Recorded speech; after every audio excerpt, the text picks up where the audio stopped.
After the assassination attempt on Donald Trump, people around the country are becoming more aware about the potential dangers you can encounter.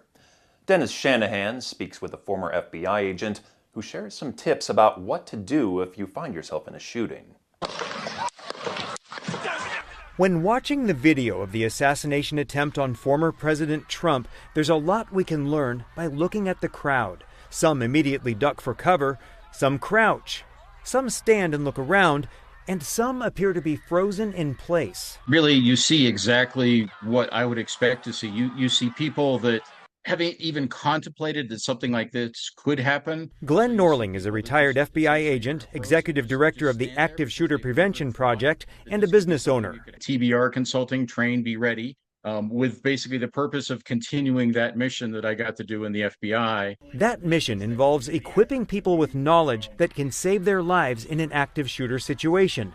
There's a saying he attributes to a former FBI colleague. The body can't go where the mind has never been. People who freeze in the face of imminent danger leave themselves vulnerable, and Norling says it's likely they never prepared themselves mentally for a situation like this. If we have not thought about what we're going to do, have not contemplated that something like this could happen, we have that tendency to what I would, casually refer to as kind of vapor luck. You don't know what to do.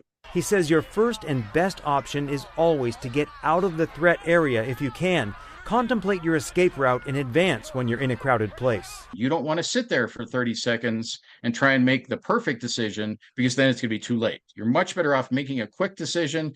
I think that sound came from this way, so I'm going to go this way. But if running away is not an option when bullets fly, try to get down as low as you can, on your side, protecting your head with your arms. And if you're on your side, I'll tell you too, that prevents somebody from standing on top of you and compressing all the air out of your chest. That gives you the ability to use the bones of your rib cage to be able to breathe.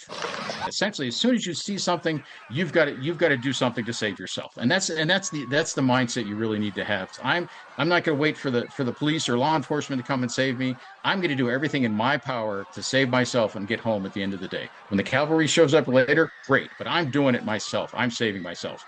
That's a huge thing to empower the mind for people.